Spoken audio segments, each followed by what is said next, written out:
Salvate omnes and welcome to this week's video tutorial on chapter 30, perfect and pluperfect subjunctive, indirect questions, and sequence of tenses.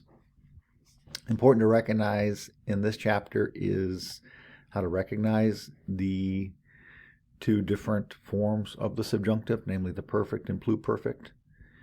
As your book points out, for the perfect, we're going to have ERI in our verb ending along with the personal endings to form the perfect subjunctive. And we're going to have ISSE along with the personal endings to form the pluperfect subjunctive.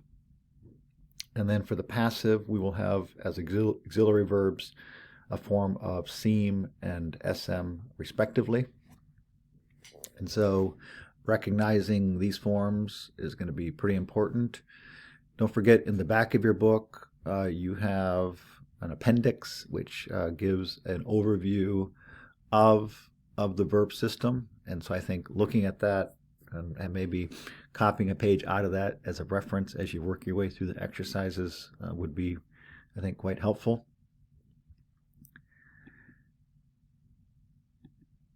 As far as translation and usage, it just depends. And in fact, oftentimes we can still, as your book points out, likewise, they're often translated as simple indicatives. Remember, the subjunctive is a mood. And so English often prefers the indicative, and we'll see that a couple of times in our examples today. Latin also uses often the subjunctive with indirect questions, so you'll want to read through this, although in practice, and certainly the examples that we have in our book are quite easy to recognize. Here's some good examples of that, so please read through that. And as far as the sequence of tenses, again, I'll refer to this a couple of times. If the main verb is present or future and we're using a subjunctive, we need to use either the present or a perfect subjunctive. And if the main verb is in the past tense, then we use either the imperfect or pluperfect subjunctive. So it can seem like a lot of rules. I think it simply just emphasizes the differences between English and Latin. And so you may hear our Doberman puppy barking in the background. She being a little bit naughty today because she wants to be rowdy, but she's in a timeout. At any rate, the Wheelox, as you know, does a really nice job of explaining the concepts and use, and so I recommend referencing these pages as you work your way through the chapter. I'm going to go ahead and jump ahead to the exercises, namely the ancient sayings. Of course, familiarize yourselves with the vocabulary, which you will need to know on the test. And I'm going to jump right into it. So, unos of the ancient sayings. Nunc veritis quantum scelus contre rem publicum et legis nostres vobis pronuntiatum sit. So at the end here, we should recognize that sit is in the is a subjunctive form of the verb to be.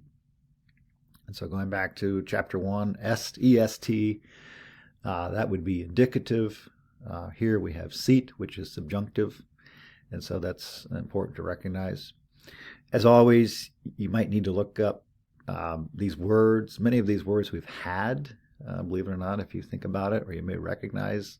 And so just working your way through the sentence is probably what you will do. So if you have the vocab, you'll have something like this. Now you see much crime against thing, public, and laws, ours, to you pronounced is. Right? As far as the concept in this chapter, the noun here is scelus, which means crime. And so if we use our workers' words here, which I, of course, highly recommend, you can see that it is a neuter noun. And so the fact that it could be calamity, wickedness, and probably crime in this case, given the context, name of it, the Catiline conspiracy that Cicero had discovered in his prosecuting. Given the fact that that scalos is neuter, that is why we have the neuter form of the verbal participle in this case. So we need to be able to recognize this as a perfect subjunctive. And kind of going back to the sequence of tenses before I give you a possible translation, since veritas is present tense, then we're going to use the perfect subjunctive following the rules here. So sure enough, pronuntiatum sit is perfect subjunctive following the sequence of rules here, or sequence of tenses rather, excuse me. So we go back to it is that, how do we read this, is now you see. So let's go ahead and write that down. Now you see. And we're going to work our way through this sentence. Quantum means how much. How much crime. And so I'm going to go ahead and, could be also wickedness the more I think about it, but I'm going to go ahead and just say crime. Now you see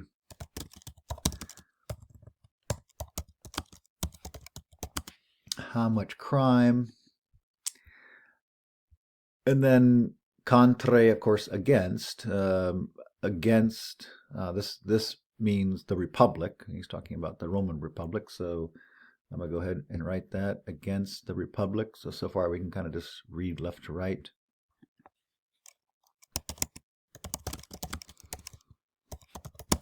In fact, maybe I'll capitalize it since it's the Roman Republic. Now you see how much crime against the Republic. Of course, at this point we're thinking, okay, what is the verb? Well, we know that the verb is all the way at the end here. But in this case, since we only have a few words left, I'm going to go ahead and just read that. So how much crime against the Republic and our laws. So here's our, possessive adjective. Notice that legis nostres, if I pull up our declension chart here, so leges is third declension, accusative plural, so it's laws, and then nostres, because law, in fact I have it right here, which is actually nice, lex legis is feminine. So since it's feminine, we need the first declension, which often is for feminine nouns. We need the first declension ending of the possessive adjective, in this case nostres. So leges nostres is, hopefully that explains the endings there. So, and against the Republic and our laws. So I'll go ahead and write that as well.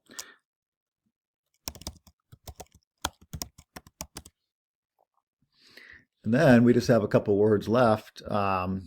Has been pronounced to you. So let me write that, and then I'll try to explain that once again.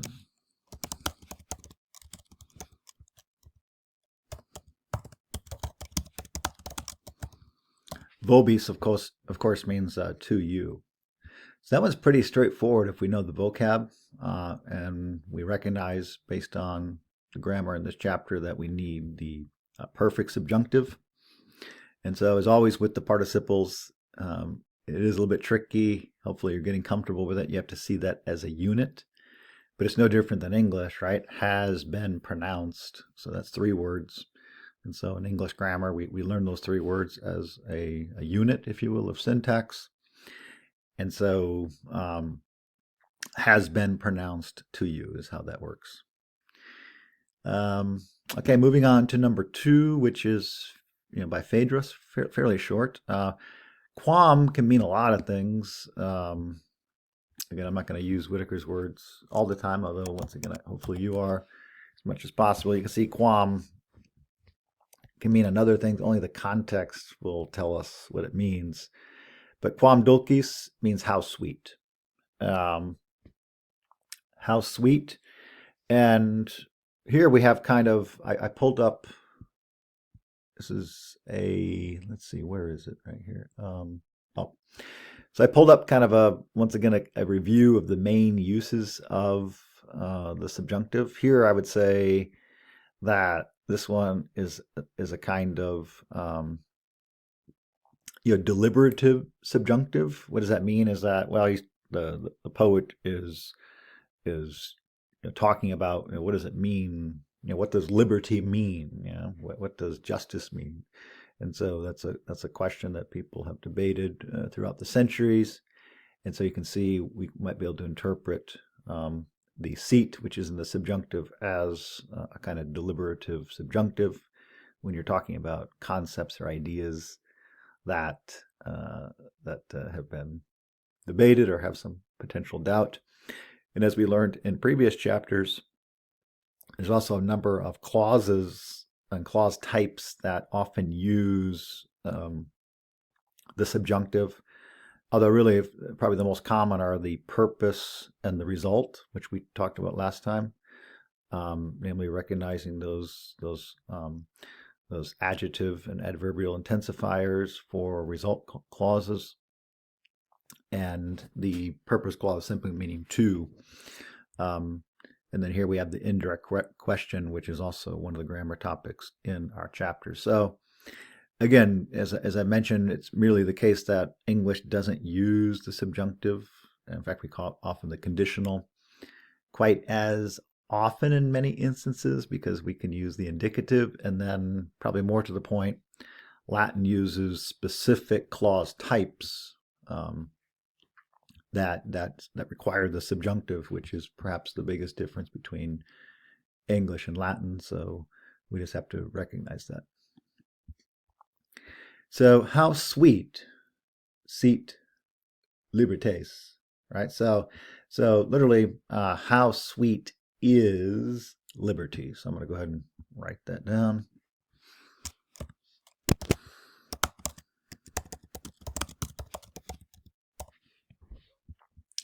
And then vobis, we just had vobis, right? So how sweet liberty is to you.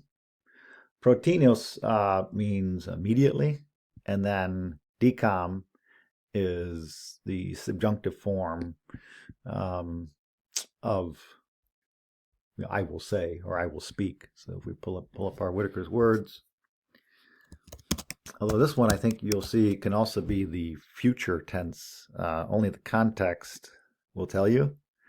But we're going to interpret this as using the subjunctive. But the form itself, it ends in am, so only the context will tell you whether it's future or subjunctive. But going back is I will immediately tell you is how I'm going to read that. So I'm just going to go ahead and write how sweet is liberty. Actually, I don't want to say will.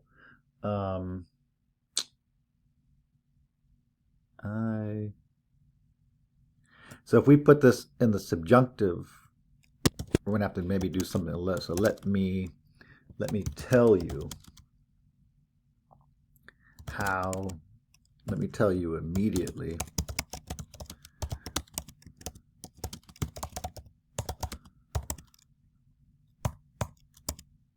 There we go.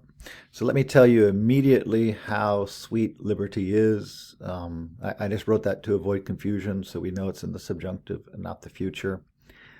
Let, even though it sounds somewhat wooden by 21st century American English standards, that's, as we talked about earlier, your book points out, it's probably the best way to translate the present subjunctive. So let me speak, or let me tell you how sweet liberty is immediately to you. And again, you can play around with the word order in terms of what those words mean. All right, moving on. So here we have, as your book points out, the indirect question, often using a form of rogare. So here we go, is rogant. Let's see, I thought I had a specific. No, I guess not. Okay. But these are our indirect questions using rogant, rogebunt. Here in our particular example, it's used in the third person singular. But when you read through this, you'll see that with indirect questions, it often is introduced with some form of rogo, which means to ask, or rogare, to ask.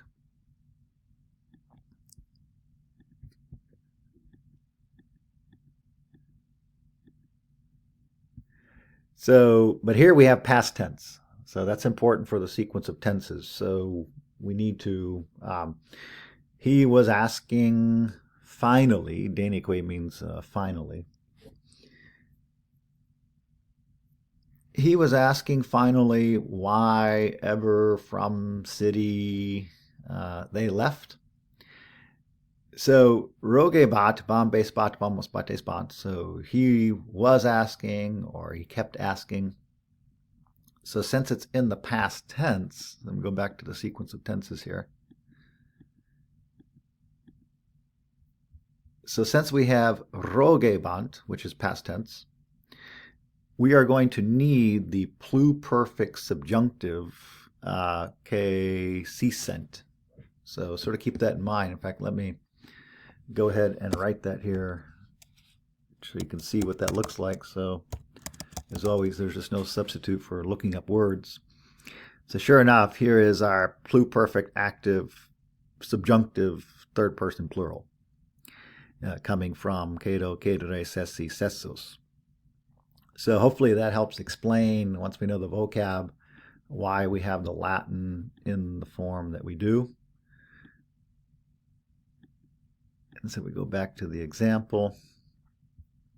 Is he was asking finally why, in this case, he was asking finally why they ever left the city. So I'm going to go ahead and write that down. This is one where you could probably just keep it in the indicative in English, as your book points out.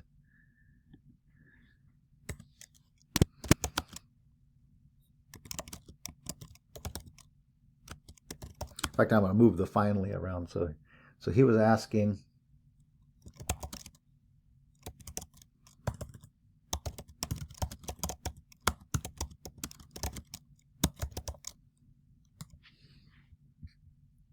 so it's kind of a rhetorical question because there's no actual question mark by Horace. So he was asking finally why nunt is they ever umquam finally left, because that's what the verb means, and then from the city is how that reads. Okay. In fact, just so we know that, again, Google grammar doesn't like it, but X does mean from, so I'll put that in there just for clarification of the grammar. Okay, number quatuor, number 4. So as often, it can seem that these concepts are fairly complex. Well, they're new for us, so they're going to take some time, but the examples so far are not that difficult. In fact, look at number 4. We only have 5 words. So, and this is another one where I think we can interpret this as the deliberative subjunctive, where Virgil's kind of asking a question, which writers often do, to get the reader to think about the meaning of the language and the words. So literally, now I know what love is how we can read that one. That one's fairly straightforward, but we need the subjunctive because it is deliberative, presumably after some time Virgil was discussing, or his language was raising questions about the meaning of love. And so finally we come to some kind of preliminary answer.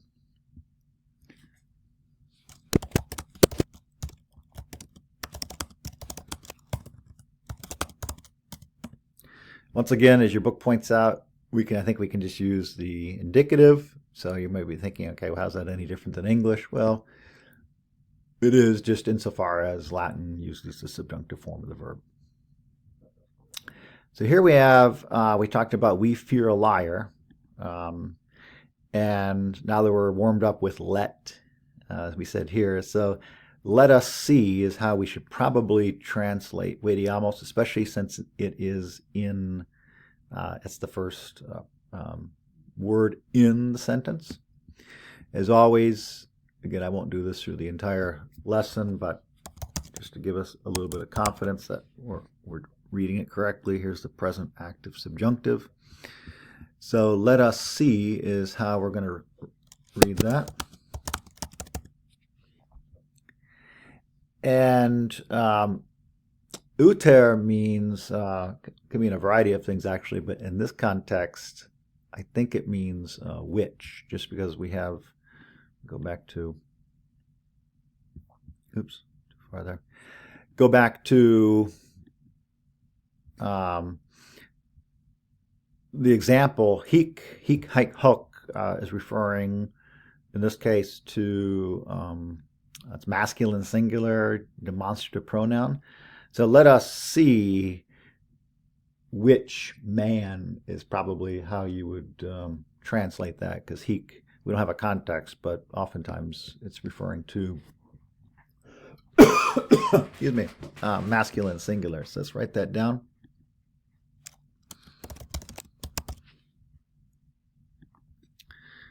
And then literally in the middle of the forum, so I'm going to go ahead and just write that out because that's probably what you're doing, and then we can always revise it stylistically, word order, but in medio foro, since it's where, notice we're using the ablative, so we go back to our endings here. Second declension, ablative singular, foro, medio, both ends in O, and so there's our ablative endings. Let us see which man in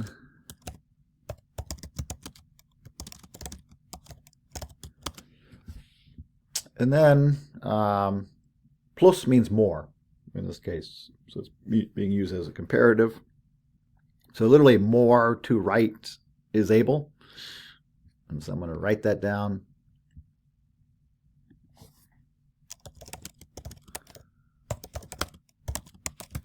So there I kept it very literal. Let us see which man in the middle of a forum. And of course, we would probably revise that, is able to write more. What's the idea there? Well, I think it's pretty self-evident that writing for most people, especially serious writing, needs to be quiet. Think of Virginia Woolf's A Room of One's Own. Very difficult to write amidst the hustle and bustle of a forum or a city center. So it's pretty clear what that means. Okay, so hopefully you're getting some confidence. These are not too tricky if we know the vocab. So that's just a question of looking up the words. All right, moving on here. More Cicero. Multi dubitabant quid optimum esset. Literally, many were doubting what was the best. So I'm going to go ahead and write that out, and then I'll explain it. It's fairly straightforward.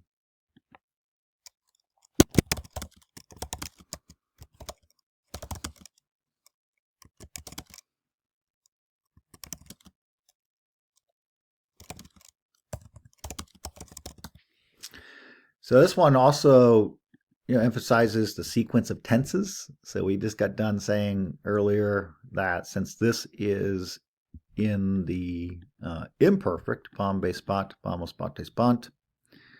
Let's pull up our chart there. I went too far. So since that's bombe spat, pamos spate spant, then we need the imperfect form of the verb to be. And so this is a good chapter just to relearn your verbs. Again, use the charts in the back, use Whitaker's words, but I'll pull this up for us just to give us a little bit of confidence. And you can see this is imperfect active subjunctive. Actually, it's this one right here. So sum esse fui futuros. Imperfect active subjunctive. And so since we have that deliberative question, and I think this is another deliberative on what is best. And so that's why we're using that particular form of the mood, in this case, the subjunctive mood. We'll go back to the example here.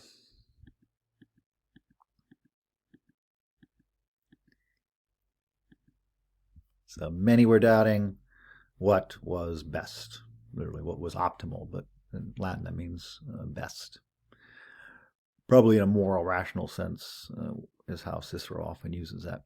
All right, here we have one by Lucretius, who's a kind of poet, natural philosopher, more of a poet, but he often put in, he had a famous text where he talked about kind of nature from a poetic, in terms of a poetic viewpoint. Incipiam, that we need to recognize that is in the subjunctive. So how do we know that? Well, we either do, or again, let's take our time and look it up here. And this is another one where it could be future, but only the context will tell you. Here it's the subjunctive. So let's use let. So let me begin. Let me begin is how I'm going to write that. So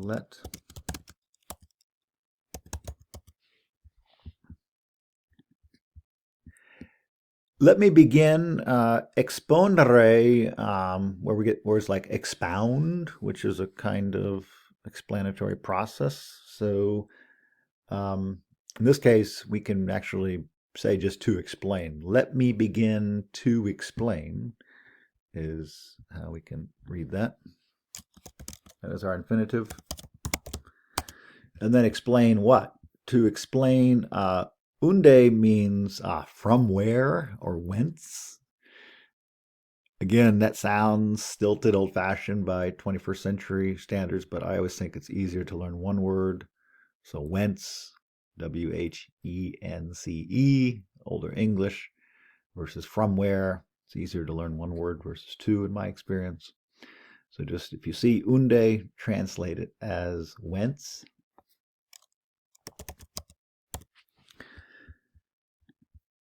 And then here is our subject here. Whence nature creates, and, so que means and, alat, we can look this up to see. I think we've had a form of this earlier, but not in this particular. So feeds, nourishes, rears, cherishes, maybe maintains, or probably develops, as I would say. So creates and develops, just given what we know about Lucretius as a writer. It's more dynamic than the other one. So let me begin to explain whence nature. So there's our two verbs, and then we just need an object. And the object in this case means omnes res, which means all things.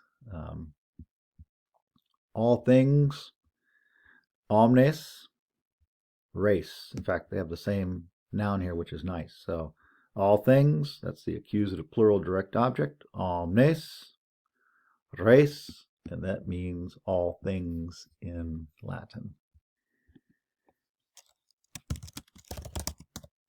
Okay, moving on here. So here we have our dulce again, which means sweet. So again, you might have something like this. So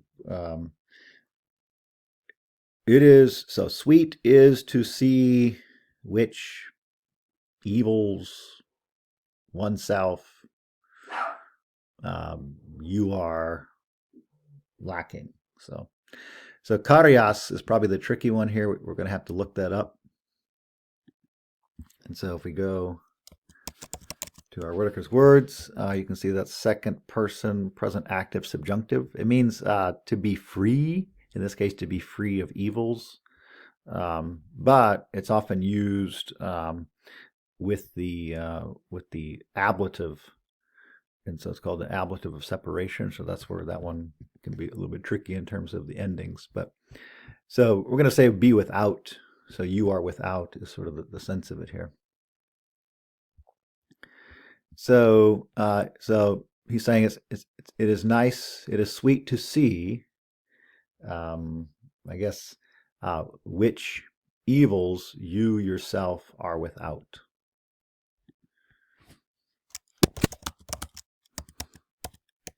Are nice to see.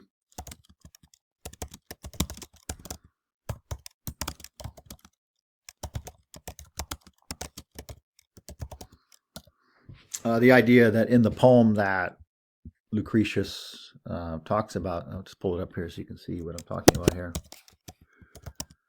Oops, I can type here. So the De Rerum Natura, on the nature of things, you can see here, on the nature of things, the 1st century BC didactic poem by the Roman poet and philosopher Lucretius, with the goal of explaining Epicurean philosophy to a Roman audience. And so we'll kind of leave it at that. You'll have to do your own independent reading on that, but that is the context for this. So most people are, caught up in the vortex of nature, and hence do not escape nature's ways. And so the idea here that Lucretius is saying, it's nice to see that not everybody is subsumed under the unconscious meanderings of nature. Okay, number 9. Relegi means to reread. So I reread the author of the Trojan War. That one's fairly straightforward. If we look at our declensions, auctorum, em, so that is author. But then we have Trojani belli. In fact, they have the same word right here, so that's nice. So there is our genitive. So of the Trojan War, bello means war. So that one's fairly straightforward. Let's go ahead and write that down.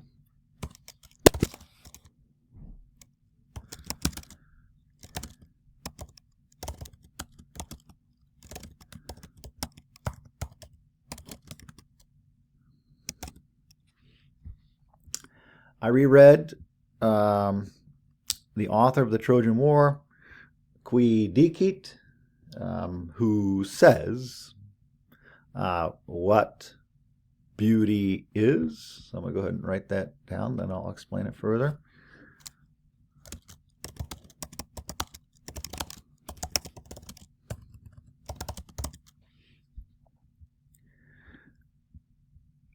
So who, qui, so that's a relative pronoun. Who says, quid means what.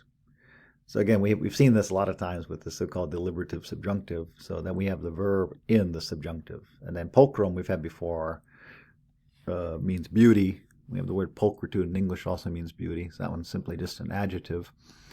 And then you can see it just kind of follows. We just have to basically look up the vocab here. Turpitude is not a word that people use a lot today, but in this particular instance, it means, well, let's actually look this up here to see what our options are.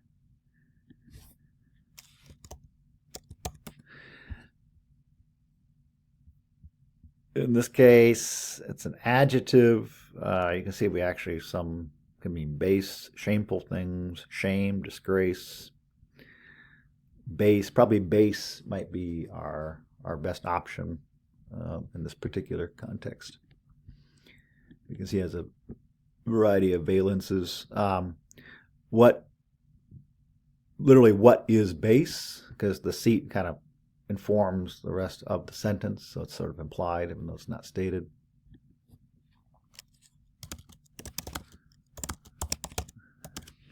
So I reread the author of the Trojan War, who says what beauty is, what is base. Again, you may change the word order slightly depending on your stylistic interpretation of the sentence. What is useful and what isn't. That one's fairly straightforward.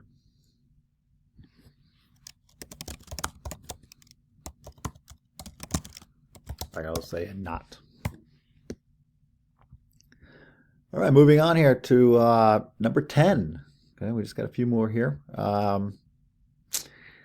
And this one here, we have Doctos rogebisque ratione bene agere cursum vitae possis, utrum virtutem doctrina paret an natura ingeniumque dent, quid munuat cures quid te amicum tibi faciat. So this is a longer one. So we're going to have to look up the words, and then let's use the punctuation to chunk it so that it doesn't seem too overwhelming. So doctos, that's where we get the word doctor. In this particular case,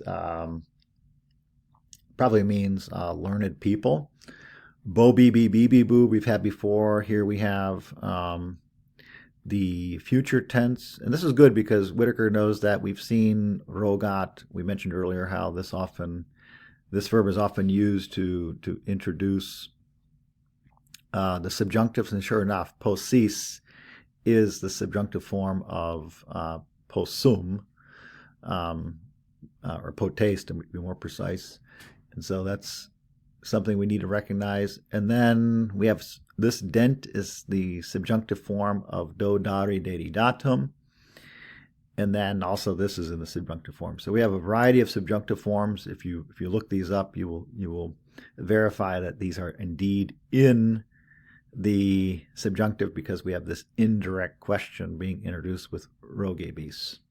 So by reason it's called indirect, we don't have direct quotation marks. Hence, we don't have a direct question.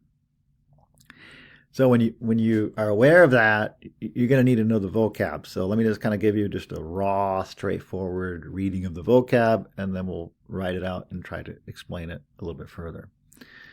So, learned men, you will ask, by which reason good to live course of life you are able, whether virtue, teaching prepares, or nature and talent give, what reduces cares or worries, what you, friend, to yourself makes. So that doesn't help us a whole lot, but hopefully you agree we need to know the vocab. But then, because it's a longer sentence, the syntax has to be reworked so we can not just make it more intelligible grammatically so that we understand the language and the idea in the language, if you will. So Horace, Carpe Diem, right, 65 to 8 are his dates. We've talked about that before. So let's go ahead and work our way through this, and let's just start with these two words. So rogebis is you will ask learned, I'm going to say learned men, even though that's, sounds a little bit old-fashioned, and so, but that's literally what it means. So you will ask you will ask the learned. So you will ask the learned. And then que, we need to be able to recognize that this is in the ablative. So since it's in the ablative, it's by which is how we're going to translate that relative pronoun. That can be tricky in Latin, the relative pronouns, but hopefully you see it's in the ablative because we have the macron. But then, by which reason? Or by, in other words, that you will ask, how is it rational? By which reason? Probably by which reason in this case. Because ratione is third declension, ablative, singular, ending in E, which you can clearly see right here. So let's go ahead and write that out. So you will ask the learned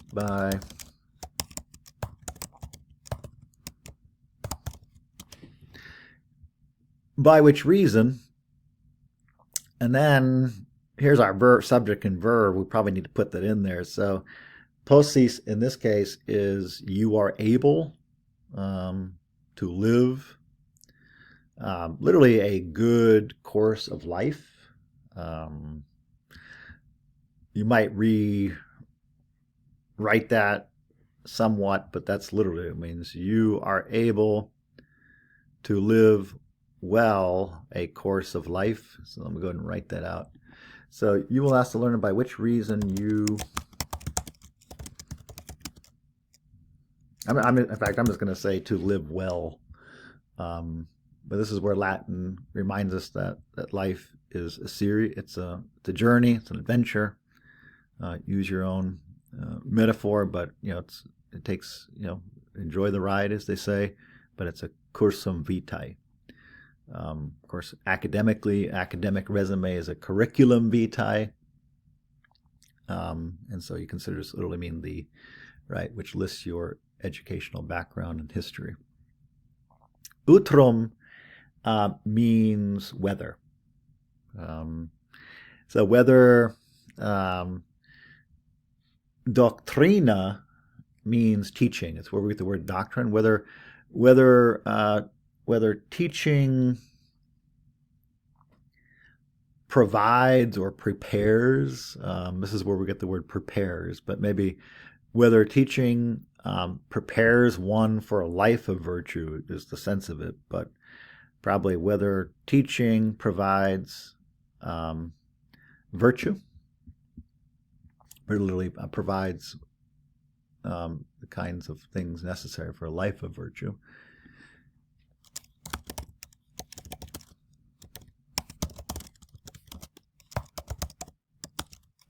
Of course, going back to the Greeks, the question is, can you teach virtue?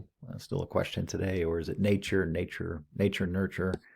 That argument continues in the sciences and beyond, of course. So whether teaching provides virtue or nature gives talent. And so here's the nature-nurture argument. So we have the doctrina natura, the nature-nurture argument. But here the dent is actually in the subjunctive form of dodare dedidatum, one of the first verbs you learned in chapter 1. And so to give, dodare dedidatum, like data, but you can see here it's in the present active subjunctive third person. So we put that all together. So whether teaching provides virtue, or here they have it in the plural, or nature gives talent, is probably how you might read that. Literally, ingenium, where we also get the word genius, but maybe in this case, talent.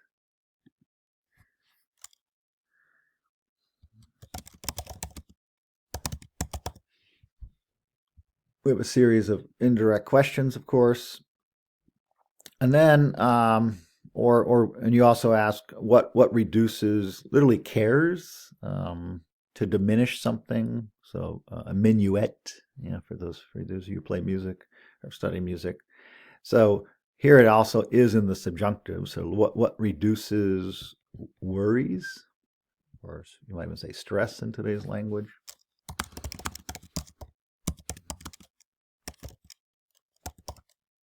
I'll just keep it singular. What reduces cares or worry, and then what makes for you, or what makes you a friend to yourself.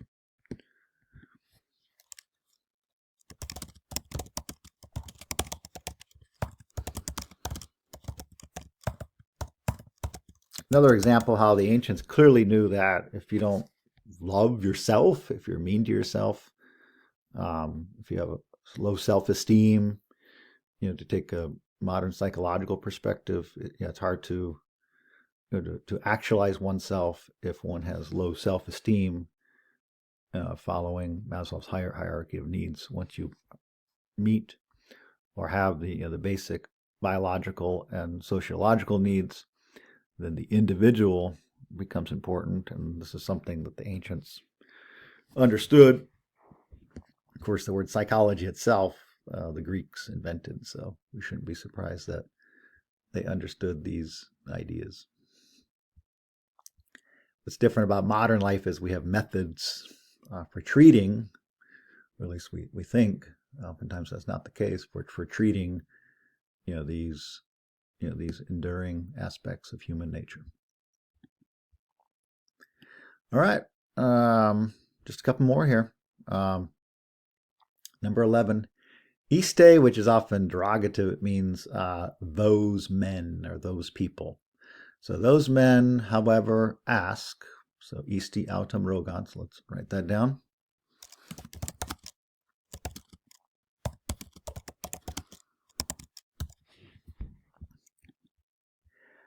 Tantum literally means literally how much what you have, but probably that doesn't sound a whole lot just because of the unique nature of Latin. So, but how much you have, as you'll see, the idea here is that they're asking how much money you have, because most people, according to Seneca was a moralist, are focused on materialism or how much money people have or how much property people have.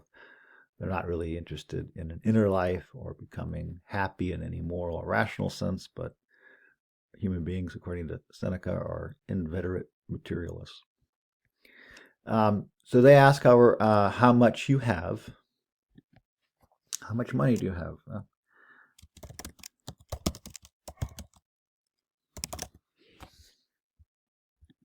And then not why and whence, right? So what does that mean? Well, if you have lots of money, but you are unethical, or you stole it, or you charged people high amounts of interest, um, or you were just a greedy person and you sold people things they really didn't need, let alone want, but because society imposed a kind of conformity of consumerism. Again, these modern ideas didn't originate in the modern world. They were ideas that the ancients also understood.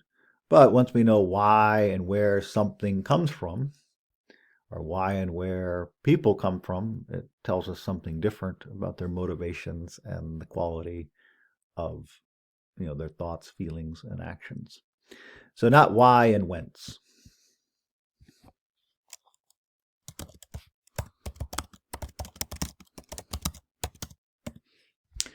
All right, moving on to 13. Erat, so he errs. In fact, I think, it's like one of the first verbs we had in the Wheelock's Latin earlier in chapter 1, if you go back. So he errs, or he is mistaken. So I'm going to keep it somewhat literal. Now, he could be any person, right? So he errs who seeks, so quaerit, who seeks the end or the ends of insane love. Literally, who seeks the end. It's actually in the singular because third declension accusative singular is em, but probably more idiomatic English, the end. So he errs who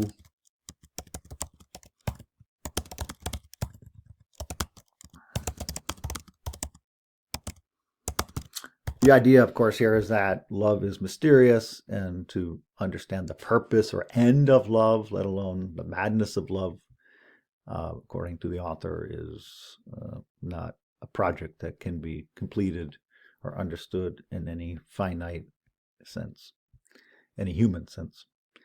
So here's who seeks quaerit the ends of insane love. Literally, love true. No one knows have modem limit, right? So true love, uh, true love knows that no one knows, right? So literally, that true love knows no one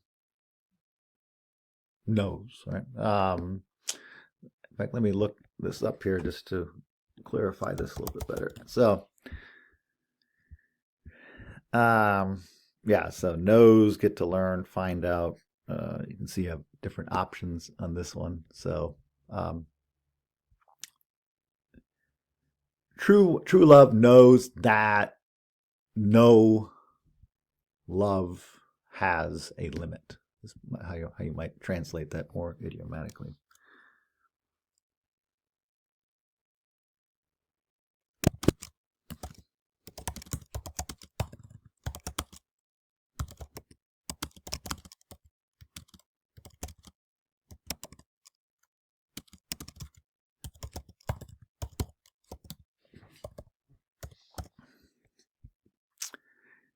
He errs who seeks the ends of insane love. True love knows that in fact, I'm going to change this, that no love has a limit. Yep. Or just that love has no limit. I'm going to change the translation just to capture the original sense of the Latin. So he errs who seeks the ends of insane love. True love knows that love has, no limit. There we go. All right, so I had to play around with that one a little bit, and yours might even be a little bit different. And then the last one, this is actually a reference to the death of Socrates in Plato, the Apology. Very famous. I'm sure you're familiar with it. It's kind of satisfying to read this, I believe, in Latin.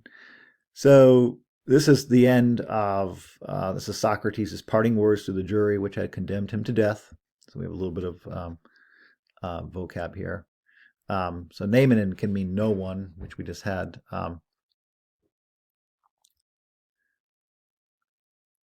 Okay, so literally, but it is time now, literally me to leave. So literally, but time is now me to leave. So, but it is time now for me to leave is probably how we would say that. So let's go ahead and write that down.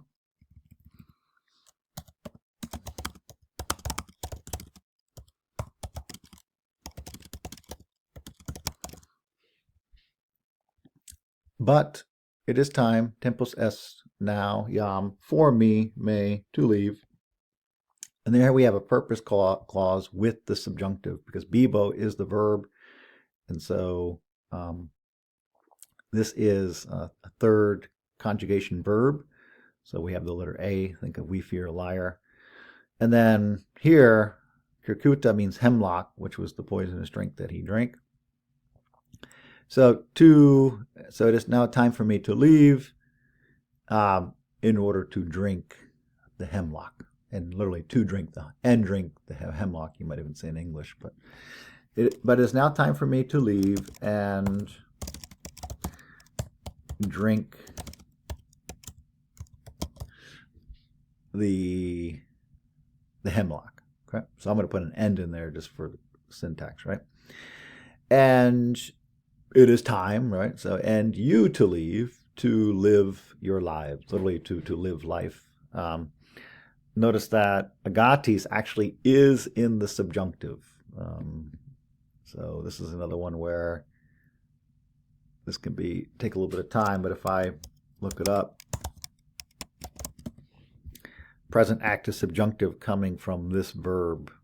And so we fear a liar, since it's third conjugation, that's why we have the letter A indicating the subjunctive. And you to leave, to live life, or you might say, right? In other words, you live your life. I'm going to be dying now, is the sense of it. But it is now time for me to leave and drink the hemlock. It is time now for you, right?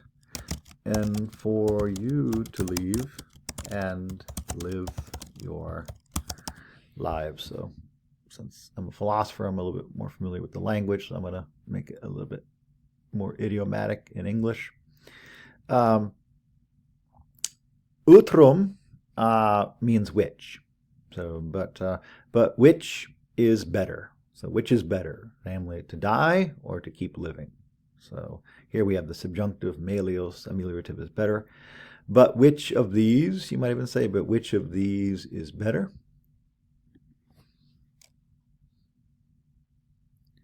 Okay, yeah, so, but which of these, is looking at the punctuation, which of these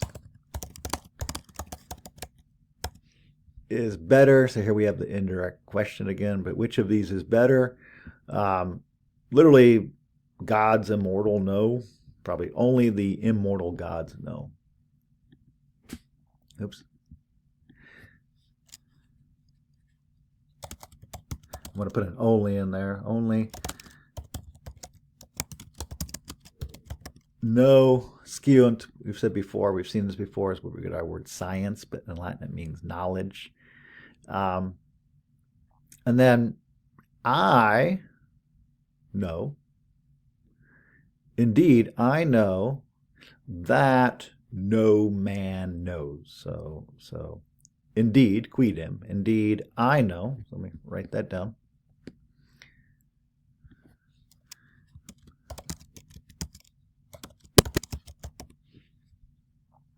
And then we're going to probably have to put in a that.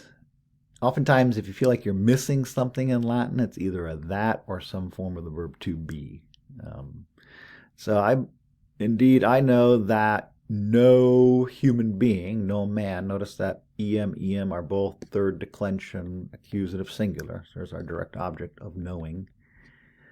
And then literally to know. And I know that indeed no man knows or is able to know which of these two is the better. Indeed, I know that